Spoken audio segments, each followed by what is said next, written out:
This week on Christian World News. They torture them in horrible methods, like hanging upside down from the ceiling, like using electric shocks, like burning them on their bodies. Torture and human trafficking on a massive scale. Many of the victims are Christian refugees. Plus, Truth Unlocked, the new ministry that explains the mysteries of the Islamic faith and how to minister to Muslims. And the joy of adoption. Meet the extraordinary couple who have so many kids from so many countries. Someone said it's like having the United Nations in suburbia.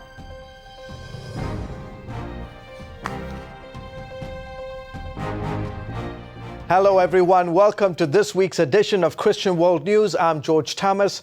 My colleague Wendy Griffith is on assignment. Well, it is happening from the west coast of Africa to the deserts of Sinai. Bedouin tribes are conducting a human trafficking trade that is reaping millions of dollars. While it is no secret and it could be stopped, so far, no one has dared to do anything. Middle East Bureau Chief Chris Mitchell has the story. By that time, I had lost sense in both of my hands. It was the result of the accumulated torture, but mainly because both of my wrists were tied up so tight and I was hanged up from the ceiling for 3 days. He's just one victim of a widespread modern-day slavery, kidnapping, and torture trade in the Sinai Desert. You can find many pictures and videos of this horrible practice on the internet. We call this Christian man from the African country of Eritrea, Philip. But that's not his real name. We covered his identity for his protection. In some cases, we were tortured just because we were Christians. Sinai was always a place for human smuggling, but since around 2 years ago, even a little bit more, it started to be also a place of human torture. Shahar Shoham is with Physicians for Human Rights. They've documented more than 1,300 cases of torture in the Sinai. Those survivors, like Philip, made it to Israel. But most of the torture cases are not documented. They torture them in horrible methods, like hanging upside down from the ceiling, like using electric shocks, like burning them on their bodies. The story begins in Eritrea, where many like Philip fled from its brutal dictatorship. He traveled to a UN refugee camp in Sudan. There he was kidnapped by a Bedouin tribe. They transferred him, along with many others, through Sudan, Egypt, and all the way to the Sinai Desert and their torture camps. What happens next in these camps is diabolical. What they do is make you call your family and ask them for the money. Usually they would do the asking. What they would do is they would say, you either send this money, or it could be your brother would die, or your father would die, or your son would die. It depends on whoever's picking up the phone. And while you're talking to your family, they would pour molten plastic on your body so that you would scream, and perhaps they would thought that might persuade our families to pay or collect the money faster. The tribesmen demand what for most poor Eritrean families is a king's ransom. The ransom fees right now can go up to $40,000 for an individual and even $50,000. And until the ransom fees will not be paid, the people will not be released. The financial burden on the families is devastating. Sister Aziza is a Catholic nun from Eritrea and based in Jerusalem.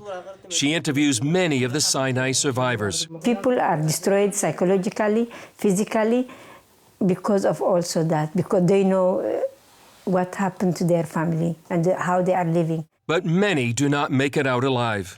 Many with Philip died. Yet the torture and the dying go on. We talked with a 35-year-old Eritrean woman named Sagan while she was still in captivity. She was 5 months pregnant. The kidnappers give them cell phones so they can call their family and friends to beg for money. Maron Estefanos, an Eritrean human rights activist living in Sweden, arranged our conversation. We talked via Skype, linking Sweden, Jerusalem, and the Sinai Desert. It was sobering. You could hear the strain and Sagan's voice. They're asking for money every minute. They hit us. They would make them lie down in the floor, and then they would hit their feet and melt with melted plastic bags, and also so that way they cannot stand, because they would torture their feet. And at the same time, she said every day they hang them like the way they used to hang Jesus Christ. A majority of the Eritreans, like Sagan and Philip, are Christians.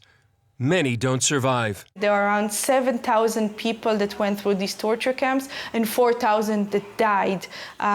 Those are huge numbers, and I don't think the world needs to keep quiet about that.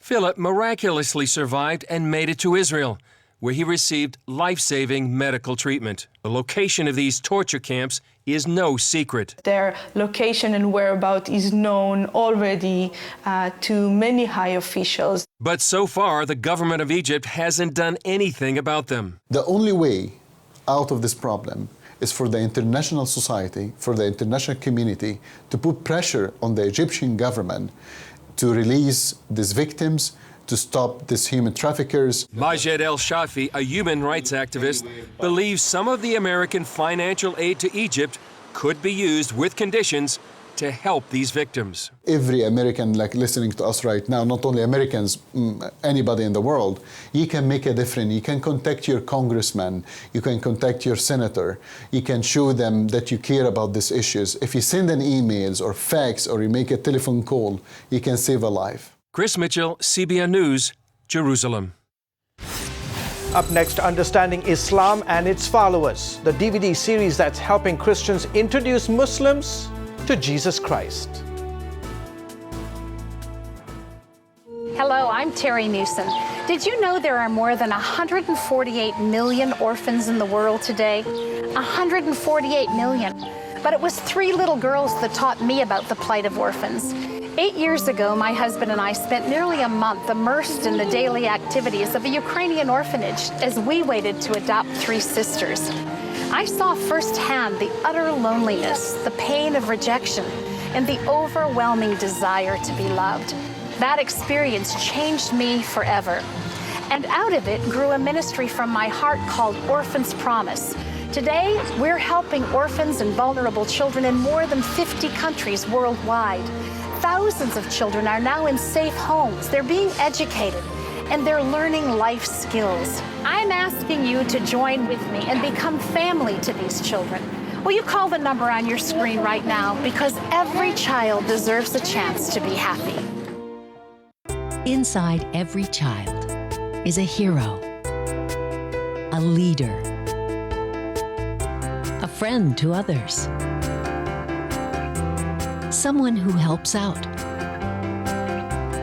who does the right thing, who dreams of what they can be, but they still need our help. What should I do? What should I say? How should I feel? That's where Superbook comes in. It provides moral and spiritual truths through situations children can relate to, teaching God's Word to the children you love. Join the Superbook DVD Club and receive Superbook's newest episodes as they're available, plus 2 copies to share with others, all for your gift of only $25. Get Superbook today and watch the miracles happen. And welcome back to Christian World News. How should Christians respond to Islamic terrorism? A DVD series is instructing Christians about Islam and how to share their faith without fear. It's all been done with the help of former Muslims. Gary Lane has more. Most Muslim immigrants come to North America for educational and economic opportunities. Others come to escape oppression. On a rare occasion, some, like the Tsarnaev brothers, harm the nation that has welcomed them. Wajdi Iskander is a former Muslim from Sudan. Suddenly, when they come here, they change. They change to be fanatic. Government can only do so much to protect us from Islamic fanaticism. So how should we respond beyond praying for our nation? A new Christian DVD teaching series called Truth Unlocked provides spiritual and educational responses. I think it's going to help our nations, our countries, to be well equipped to deal with terrorism and to also deal with the people here that we need to take care of, the Muslim people that God brought here for us to give them the gospel right here. The Truth Unlocked DVD series provides an understanding of Islamic religious beliefs. Tim Clemens is co-producer of Truth Unlocked. This came about with just our kids interacting with other Muslim kids within their school, and I felt very ill-equipped and ignorant towards another culture that had moved in. El Hayat Woman's talk show host Amani Mustafa appears on the Truth Unlocked DVD. She is a former Muslim who says Westerners should understand Islamic culture before establishing a relationship with a Muslim. A man and his wife are welcoming a couple into their home, and the man of the house would extend the hand to shake the hand of the wife. Instantly she's offended because she's veiled and she's not supposed to be shaking a man's hand. Right there he broke a rule. So it takes a while for us to correct these things. Terror attacks like the Boston Marathon bombing may cause people to shy away from pursuing a relationship with Muslims. Mustafa says Christians shouldn't fear sharing their faith because Muslims hunger for closeness to God. When a Christian person come and present to me the God that he loves and worships and live with, that is an eye-opener and a heart-opener to many of us. And we see today that when Muslims are offered the freedom to choose Christ, they do by the millions. And Christians don't have to read the Quran before witnessing to Muslims. I think it's a lot more important for them to understand what the gospel say, how to relate the gospel to them, to the Muslims. Mustafa says Christians should tell the truth. Ask him about what is that God, who is that God you're worshiping, and tell them the truth. We don't worship the same God, and let me tell you why. A follow-up DVD called Far From Home, A Different West will be available in the near future. Most evangelism tools are created and presented by Western Christians. This one is done by former Muslims who now follow Jesus. The Christian, they explain it in a Christian mindset, but now you have kind of a convert, a believer in Christ from the same background who understand exactly what they're going through because we went through it. One that addresses Muslim misconceptions and questions about Christianity. It's my neighbor, it's my coworker, it's my child's schoolmate. They're individuals who need Christ as much as anybody else, as much as I needed Christ. A revelation replacing acts like this with more of this. Gary Lane, CBN News. Up next, what may be the most remarkable family you will ever meet. We'll visit the home of Sharon and Michael Dennehy and their extraordinary children from all over the world. Hello? Is this thing on? Hey, kids, do you love games? And do you love discovering things? Well, do ya? Then you're gonna love this. It's the new free Superbook Kids Bible app. You can play games, watch videos, find answers to your questions, and a whole lot more. The new Superbook Kids Bible app. Free downloads available on iTunes and Google Play now. CBNnews.com. News you want, when you want, 24/7. Stay current with up-to-the-minute stories. Ephraim Graham, CBN News, New York. I don't have to wait for my news anymore. CBNnews.com at your fingertips all day long. I only watch the stories I want to see. I find the story, I click on it, and boom, I'm there. Embassy in Washington, Eric Stackelbeck, CBN News. The source for your news, CBNnews.com. Hello, I'm Terry Newsom. Did you know there are more than 148 million orphans in the world today? 148 million. But it was 3 little girls that taught me about the plight of orphans. 8 years ago, my husband and I spent nearly a month immersed in the daily activities of a Ukrainian orphanage as we waited to adopt 3 sisters. I saw firsthand the utter loneliness, the pain of rejection, and the overwhelming desire to be loved. That experience changed me forever. And out of it grew a ministry from my heart called Orphans Promise. Today, we're helping orphans and vulnerable children in more than 50 countries worldwide. Thousands of children are now in safe homes. They're being educated, and they're learning life skills. I'm asking you to join with me and become family to these children. Will you call the number on your screen right now? Because every child deserves a chance to be happy. Welcome back. November is National Adoption Month. Sharon Dennehy says when you give a child unconditional love, they blossom. She knows this from experience. You see, she and her husband Michael already had 3 children when they began adopting others from around the world. Today, they are parents of 12. Here's their extraordinary story. My favorite quote of all time was our furnace repairman comes into the house, stops dead in his tracks, and says, "This looks like some kind of United Nations meeting."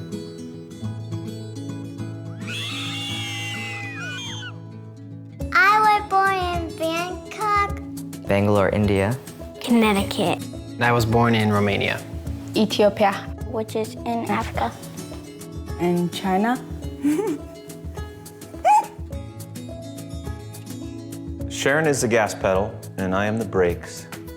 Over and over she'll say, "I found this child who needs X and Y and Z, and all we'd have to do is fly over the ocean, get funding, connect this dot to here, and it'd be done."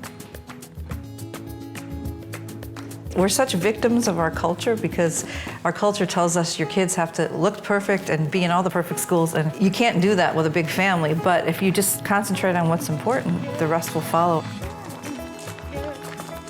People discouraged us. They thought we were going to ruin our lives by taking all these special kids, and they said, "You don't know what to do."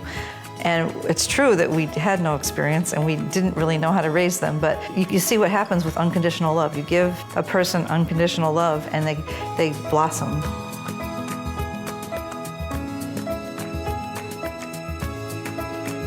Careful, Poppy. Never know what happened next.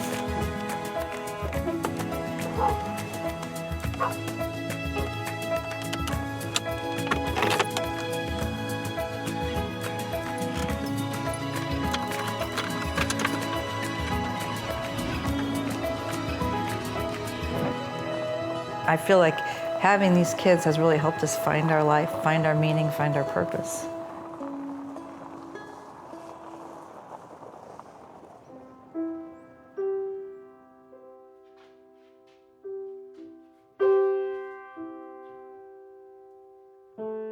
It took me decades to figure this out, but there's no physical thing that you can buy that's actually going to give you true peace and happiness. And the pure joy that will come from a rescue and a ransom of a child's life is probably the most satisfying thing you can imagine.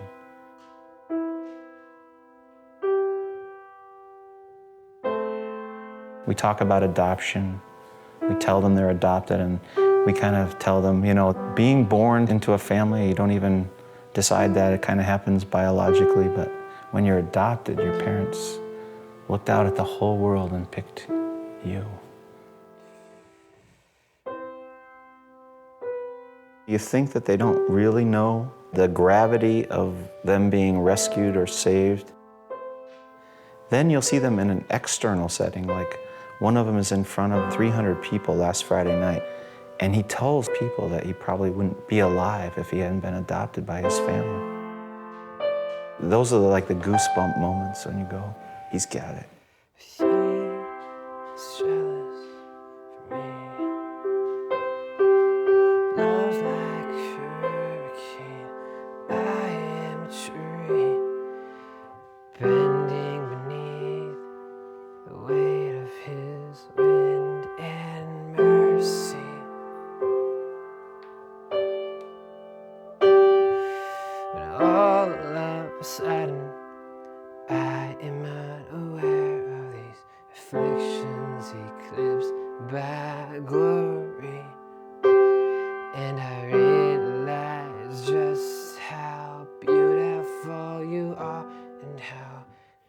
In Romania, at least at the time when I was born, when you were born with a deformity, quote, quote, it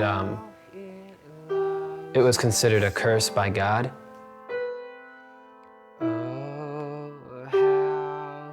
I was kind of distanced and not treated right and kind of not really getting any care that a normal baby should, which is why when I was 1.5 years old, I weighed 9 pounds.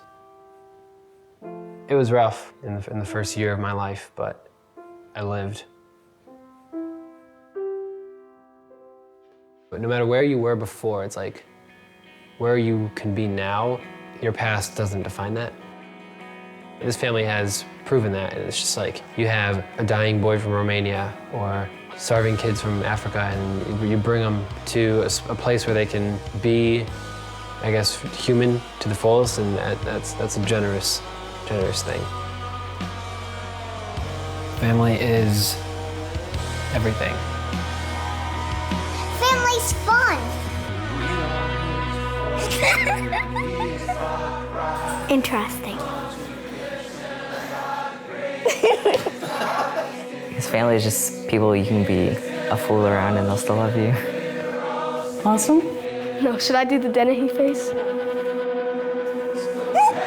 Family is something that I can count on.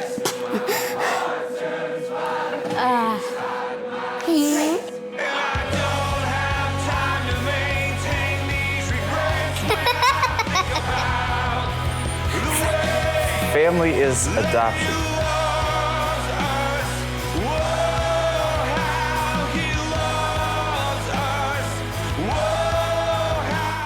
Danny Hayes, you guys are amazing. Well, the video you just saw is part of a series called I Like Giving.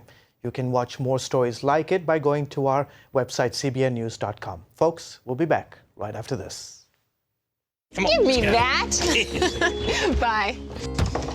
Sure, life is busy, but I found a way to make a huge difference in people's lives. I guess you could say I'm changing the world right here from home. I bring medical supplies and doctors to people in need, and dig wells so that villagers can have clean and safe water to drink. I make it possible to preach the gospel in over 100 countries, including right here in America. And when disaster strikes, I'm there, providing food, thank you, and emergency supplies to give people hope again. Every day, CBN and I are making the world a better place. Here you go. My life is hectic, so I joined CBN through Pledge Express. My bank does all the work, and I know that my gift is being used where it's needed most. So become a CBN partner and join Pledge Express, because you can do a world of good right from where you are. Hi, good morning. Are you ready to get started? We all want to live in the favor and anointing of God. We want His wisdom to solve problems and His provision for all we need. The Bible tells us the Lord has put eternity in our hearts. Each of us wants the certainty of heaven, to know our lives have purpose and that we are playing a vital role in accomplishing His plan for all mankind. In Pat and Gordon Robertson's latest DVD teaching, Living Under God's Blessing, you'll discover how to receive wisdom to solve today's problems, the keys to provision for meeting all your needs, and how you can be a part of His plan for the world today. Call now to receive Living Under God's Blessing, featuring the 3-time Emmy-nominated series, Made in Israel. May God bless you, and may you enjoy and live under the blessing of the Lord always. Living Under God's Blessing, available now. A postcard campaign is calling on the White House to do more to negotiate the release of an American pastor still imprisoned in Iran. The American Center for Law and Justice recently launched the blitz and says those negotiating a nuclear agreement with Iran need to remember Pastor Saeed Abedini. We believe a very strong message needs to be sent that there should be no deal whatsoever with Iran if Saeed is not home. The Iranian government sentenced Pastor Abedini to 8 years in prison for, quote, undermining the Islamic Republic. Finally, today, Christians are fleeing the Middle East at an alarming rate. While most come from Iraq, Syria, many are leaving from Iran. And as Dale Hurd shows us, some are landing in Europe, and they're bringing revival. Parts of Germany are among the most godless areas in the world. Polling shows that belief in God in the old East Germany is only 13%. But church attendance is growing here, thanks to former Muslims from Iran. At the House of God's Help in East Berlin, Persian converts to Christianity have doubled the size of the congregation. Deaconess Rosemary Gertz. It came like an unexpected summer rain. Suddenly, new people started coming every week and asked to be baptized. In the beginning, only 5 or 6 Iranians came. They were easy to spot, and we got to know them. And then over time, they brought their friends and neighbors. Germany has experienced a surge in Islam this year. Muslims conducted a nationwide campaign to give away Qurans in a country that has largely turned its back on biblical Christianity. But Iranian immigrants, or Persians, have already experienced the darkness and oppression of Islam in their native land, and they're hungry for the freedom and joy of Christianity. Michael asked that we disguise his face to protect his family in Iran. I met a few times with friends in Tehran, in an underground church in a flat. And there we spoke about Jesus. And we tried to do a Bible study sometimes without an actual Bible. All of the Persians we talked to accepted Christ in Iran and then had to either flee or risk prison or death. I was on my way to a house church meeting when I saw police outside the flat. So I didn't go in. And later, I called my mother. She said, "The police were here looking for you." So my family helped me flee the country. When I was in Iran, I wanted to become a Christian, but it's really difficult to learn about Christianity in Iran.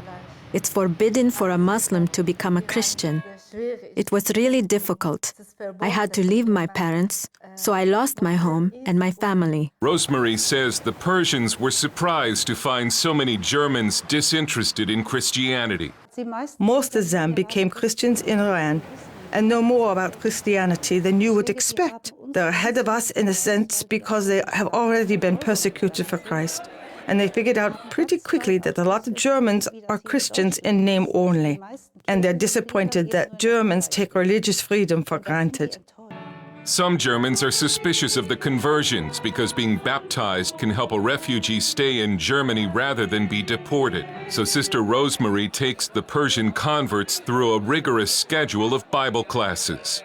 I did suspect that some of them just wanted to be baptized so they could get a residency in Germany. But that has turned out to be the case with only a few. In fact, some of them who've already been baptized have come back to our faith and baptism class for the fourth time. It's not known how many Persian immigrants have converted and joined churches in Germany, but it has become a nationwide phenomenon and is numbering in the thousands. At the House of God's Help, it has reinvigorated the congregation. Dale Hurd, CBN News, Berlin. Well, folks, that is it for this week's edition of Christian World News. I hope you have been blessed by all the stories we have brought you. Please continue to pray for Pastor Saeed Abedini and so many others who are suffering for their faith. Well, folks, thank you so much for joining us. Until next week, goodbye and God bless you.